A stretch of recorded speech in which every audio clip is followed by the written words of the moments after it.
બહુ સરસ જૈન ધર્મ ઉપર નાટક બનાવ્યું. આજકાલ ધર્મ ઉપર લગભગ નાટક કોઈ બનાવતા નથી અને સભ્ય જ્યારે બહાર નીકળતા હતા ત્યારે નાટકના ખૂબ જ વખાણ કર્યા છે. હું દરેક સેન્ટર વિનંતી કરું છું કે આપણે સૌએ રાખવું જોઈએ. આવા સરસ મજાનો ધાર્મિક ડ્રામા કદાચ પહેલીવાર ઇતિહાસમાં બન્યો હશે. હું સૌથી પહેલા એક ક્લિયર કરી દેવા માંગુ છું કે હું જૈન નથી, પણ તે છતાં આજે ખાસ હું આ નાટક જોવા આવ્યો અને I am very much satisfied. નાટકનો મેસેજ પણ ગમ્યો.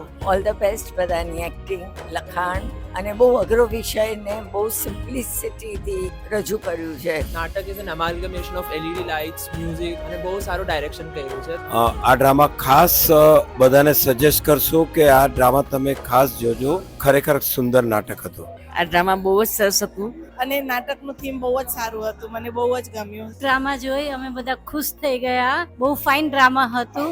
એકદમ સાદી, સરળ અને સચોટ ભાષામાં અને હૃદયને સ્પર્શી જાય એવી રીતનું આ નાટક છે. જૈન સોશિયલ ગ્રુપ, જૈન જાગૃતિ સેન્ટર બધાને અમારું આહવાન રહેશે કે આ નાટક જો આપણે ન રાખીએ તો આપણે જૈન સોશિયલ ગ્રુપ બનાવાય જ નહીં. બધા કલાકારો કામ બહુ સારું. એકો એક પાત્રોએ ખરેખર જાન રેડીને આ ડ્રામા બનાવ્યું છે. એકો એક જઈને કોઈ જોવું જ જોઈએ. નાટક બહુ સરસ છે. બહુ જ સુંદર લગન. સરસ હતું, વેરી નાઇસ.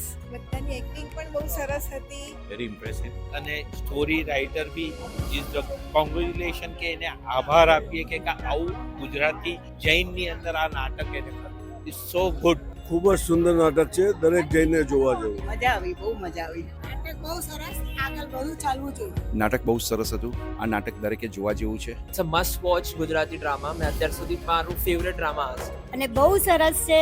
એકવાર જોજો જોજો ને જોજો. બહુ જ ફાઇન. આપણા રૂવા પણ અદ્ધર થઈ જાય. બહુ જ ફાઇન નાટક છે. જોવા આવશો તો જ પૂરેપૂરી ખબર પડશે.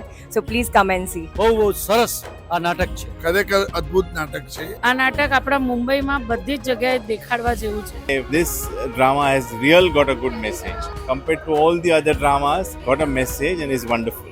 Every Jain should at least watch it.